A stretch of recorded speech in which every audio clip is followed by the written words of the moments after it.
French மொழியில் இந்த வாக்கியங்களை எவ்வாறு கூறலாம் என்று பார்க்கலாம். உன்னில் நம்பிக்கை வை. crois en toi. crois en toi.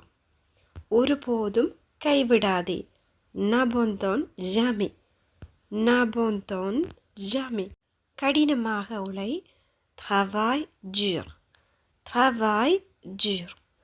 வலிமையாக இரு. sois fort. sois fort. நல்ல எண்ணத்துடன் இரு. reste positif. reste positif. பொறுமையாக இரு. sois patient. sois patient. sois patient. உன்னுடைய தவறுகளிலிருந்து கற்றுக்கொள். apprends de tes erreurs. apprends de tes erreurs.